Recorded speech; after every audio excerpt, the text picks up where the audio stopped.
This is the Global Podcast Network, where executives and professionals connect, share, and inspire. Stay tuned for the conversations that drive success.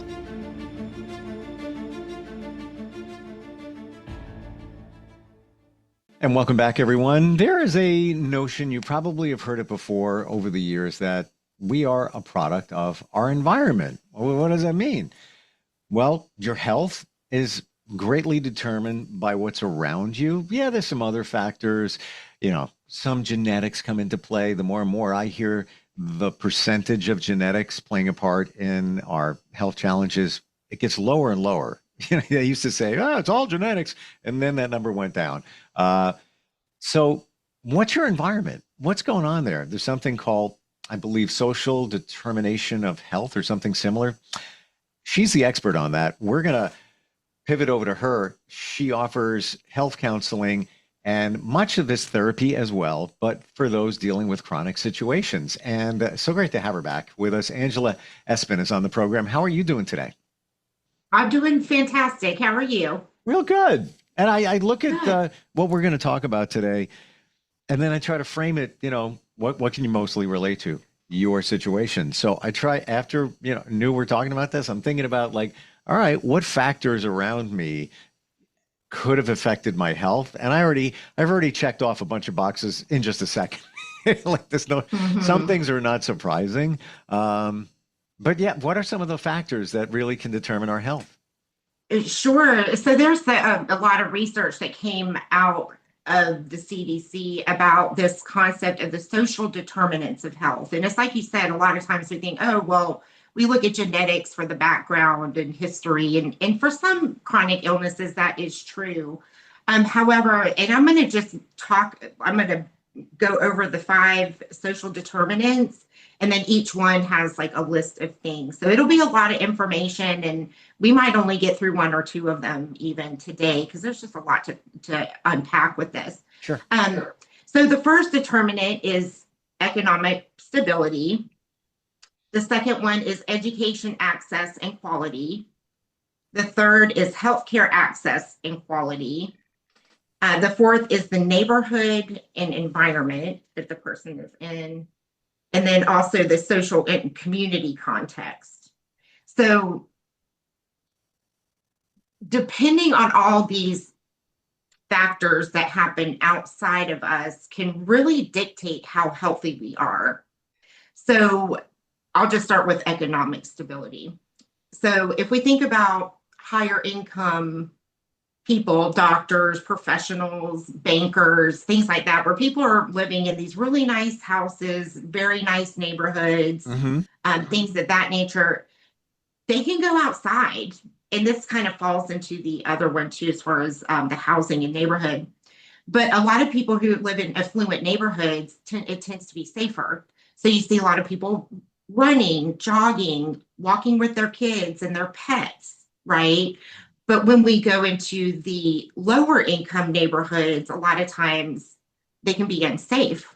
So I even heard a story one time of a young kid in Chicago, and it was so unsafe for them to go outside that they would just ride their bicycle inside the house. So just back and forth. So that is a huge factor. So employment, income, job security. Of course, healthcare is expensive. And I'm going to tie all this into the chronic medical too, because it's all interrelated. But if we think about just paying for insurance premiums, co-pays, that in and of itself is a huge strain. And so people that have higher incomes, they're going to be able to afford either better policies or just afford to be able to go to the doctor, therapist, specialist, what have you. The other thing to consider is the debt. So some people, if they can't afford food, and we're facing that in a big way here lately, of people starting to go into debt just to be able to afford groceries. So there's these Klarna and other little things where you can finance consumables. So that's another slippery slope. So access to nutritious food is another huge one. And I'll talk more about that In more affluent neighborhoods, there tends to be more access to food in grocery stores. So they can get to the car, go to the store, or even order on Instacart, pick up their groceries or have them delivered. And if they have more money, that's fine. However, if we think about the lower income neighborhoods, they might not have a car and reliant on the bus for transportation. So if we have a single mom with some kids, just to go to the grocery store, and the food desert is basically an area in a neighborhood where there are no grocery stores. You have to drive at least a mile, I think is the rule. So, but like in my neighborhood up the street, there are two nice grocery stores right across the street from each other. So the more affluent neighborhoods tend to have that easier access. And then the lower income neighborhoods tend to have the grocery store kind of food. And if they're on food stamps or things like that, then they're going to the convenience stores and eating processed junk food for nutrition. So that is definitely going to impact their health. So more, the higher income, they can afford organic food, produce, good quality meats. But then if a lower income, middle to lower income is in a food desert relying on food stamps, the closest thing they have is their local convenience store that's within walking distance. So that's another huge factor. Totally getting it. And looking at it at face value, many may look at somebody who's more affluent, doing better, that, well, their life is easier. Yeah, they got an easier way of life. Yes, but now we see why. What's easy? Access to more nutritious food. Like you said, like never even thought of that. Freer to exercise or be active outside because they're in a safe neighborhood. All these little things add up to better health. And all these little things for somebody who's not living that lifestyle detracts from their health. Never looked at it this way. Wow. Oh yeah. It doesn't just it makes people sick. There's that's higher what I rates mean. of Yeah. type 2, right? Like type 2 diabetes, other we have this whole microplastics thing now. That we need to really look into that. That's very concerning. But yeah, there's just higher rates of more illness in these food desert areas, lower income neighborhoods if we just think, just the few little factors that we just talked about, ability to go outside, get sun, just being able to get vitamin D, natural resources to make us healthy, to be able to go for a walk. I may have mentioned in another episode, there was research some time ago that says going for a 15-minute walk a day has the same impact as taking an antidepressant. I've heard the same exact thing. Yeah. So I think that came out of Carolina some years ago. But so just in that, if people aren't safe to go outside and go for walks or aren't able to get a paying job, a job where they can afford rent and safe housing, or they're dependent on public housing, or public transportation, then they're just not going to be able to go hop in the car, go to the store and grab their groceries.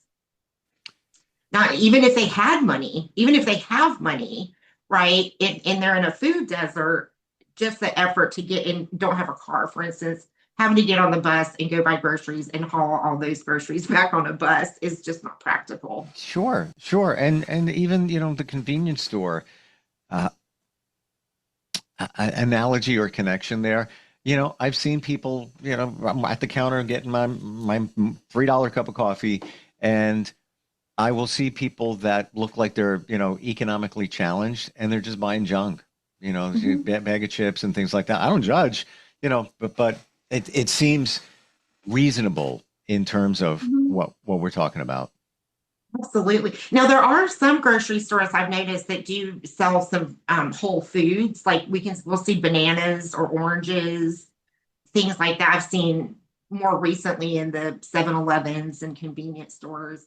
I know that some of the convenience stores too, I know up north in New Jersey where my niece lives, there's the Wawa Marts that has really good food as well, or certain convenience stores do have Whole Foods, which is better, but it's expensive. And so, and when a family can go to McDonald's and get cheaper food to feed the whole family, then that's what they're going to do. You know, those Right. I don't even know if dollar menus are even existent anymore, I don't know. but yeah, so it's a huge issue, and it's nationwide. The other thing about food, and I know I was going to talk about this another time, but with food, if we think about waste, all the grocery stores, when food is expired, they throw it in the trash.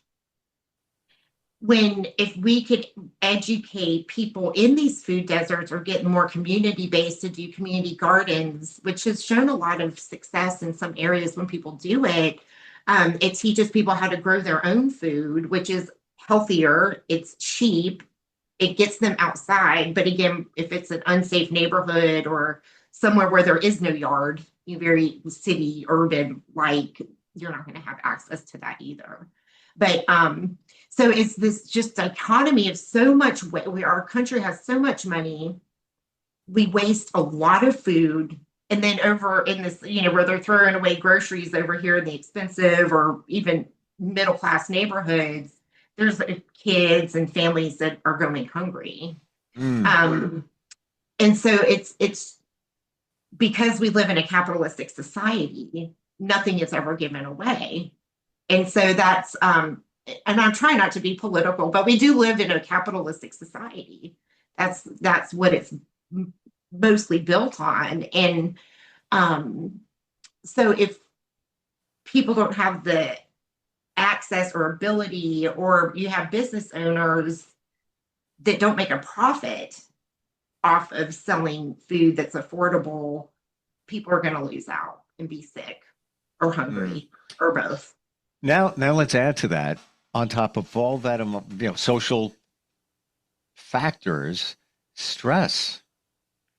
And that can affect anybody. You could be, that affluent person in a great neighborhood. You could have the stress there, or not be that person. That's a big one, right? Mm-hmm. Yeah.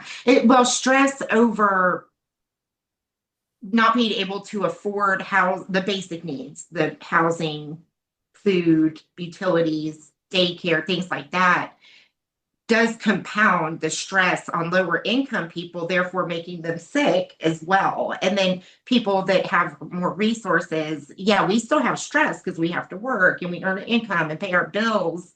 However, we don't have to stress about how am I going to afford to feed my baby this week. And I say we because I'm assuming that you're able to afford your groceries, but a lot of families can't. And then also with the political climate we're in, it's not so easy it's looking like it's becoming more hard to get those basic needs met for lower income families and people of color. So it's a problem. So we've looked at a few of these social determining factors. What are some of the other ones? Okay, so the next one on the list, education access and quality of education. So again, this is getting tied into literacy, being able to work when the person gets out of school. So if they're in a lower income neighborhood that might be dangerous, a lot of gun violence, and the kids are worrying about how to eat and survival, right? So they're not going to be able to learn. However, if in the more affluent neighborhoods, all the kids' needs are met, nobody's going to school hungry, but the quality of education as well. So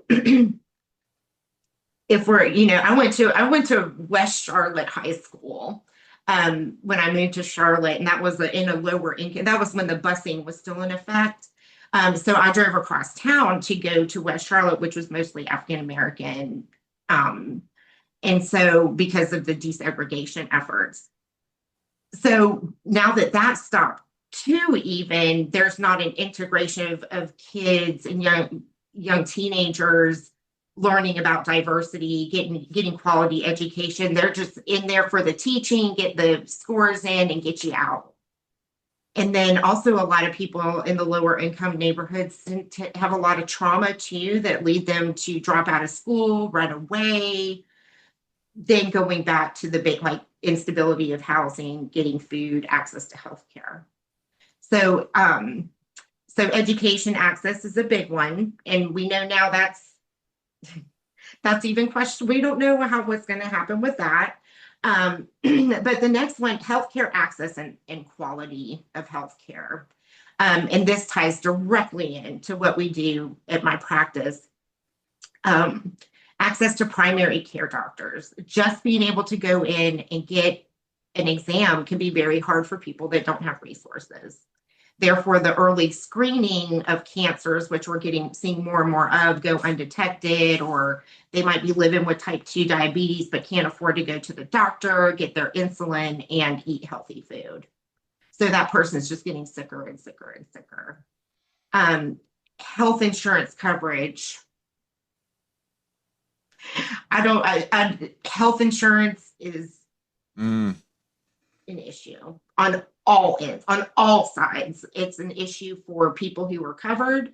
It's an issue for practitioners who are like myself, small businesses who are trying to build an insurance company to make a living.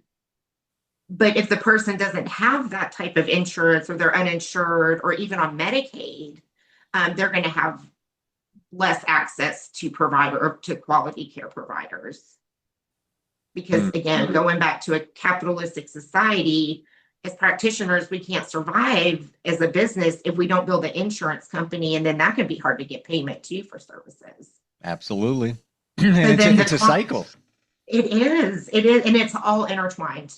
There's not one part of this that doesn't impact the other. Because if a person has a high education, master's or PhD in an affluent neighborhood, can have all their basic needs met, then they're going to be able to access the good doctors and all to get the treatment. But the people that don't have the education to get quality jobs that have good health care, they're going to go without and be sicker. And they're the ones who need the services the most. It's tough. It is. And this is, things that we might have been aware of, but not to this degree. Not to this degree. How it runs deep and how it affects so many, these social factors that are around us, even healthcare. Those who are economically challenged, many times the state is taking care of their insurance. But then there's, like you said, there's challenges with that in itself. Wow. Yeah, there's a lot. Well, even Medicaid as it is right now, like for businesses like mine, like I said, they need the services the most, but there's so much red tape and administrative costs that goes to becoming a provider with something like Medicaid. And the reimbursement, they require, there's so much red tape.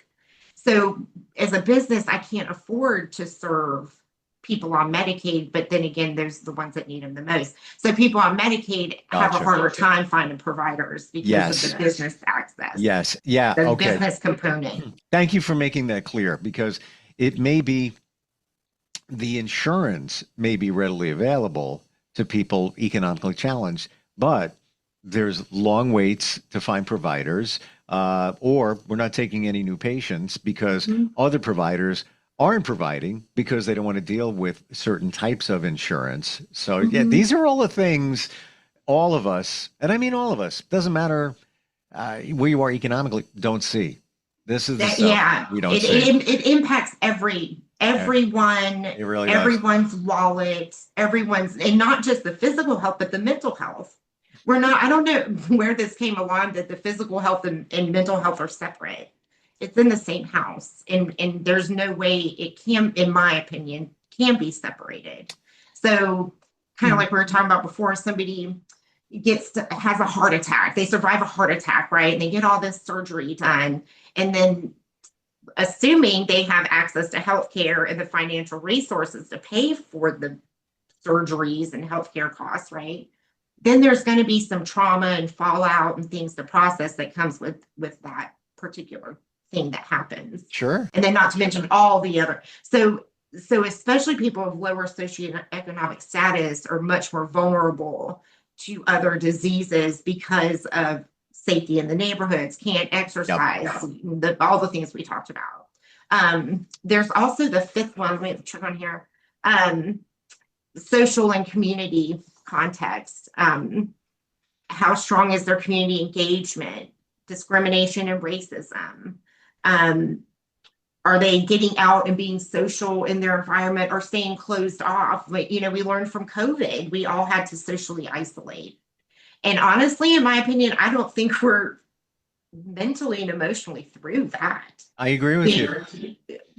I still feel like COVID just happened because it was a global traumatic event, right? And people are dying left and right. And then all the kids that were out of school and doing remote learning. And then now here we are doing interviews via the internet. So there is a lot more social isolation because of technology, which has its benefits and drawbacks. Yeah, it has its benefits, right. And I want to go back real quick. We're just about out of time, but I want to go back to what you said before, that the mental health and the health overall of us is separated, but it's still in the same house.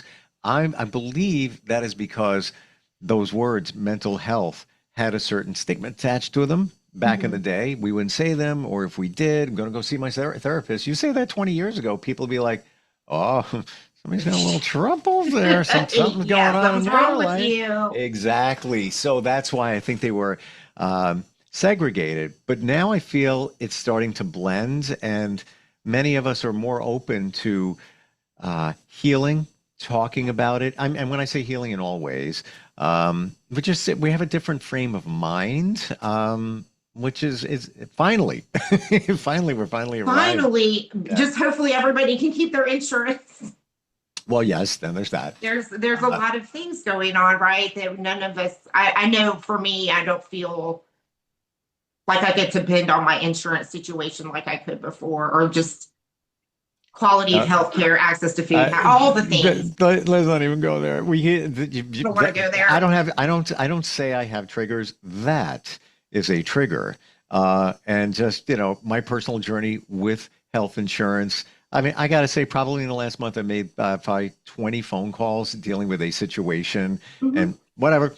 This is the phone call you should make to you if you're dealing with some challenges. You need maybe a chronic illness that you're trying to overcome. Many different situations. You're there to help. How do we find you? Sure.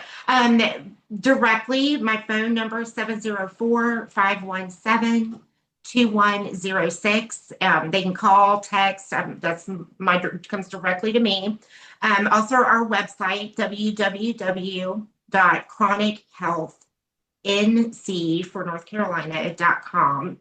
And those are the best ways to reach out. And just give us a call. Great talking with you today. Like we said, you are a product of your environment. Always knew it, but this backs it up in leaps and bounds, and something to be aware of. We all want to be healthy. Thank you so much for being here today. Thank you so much for having me.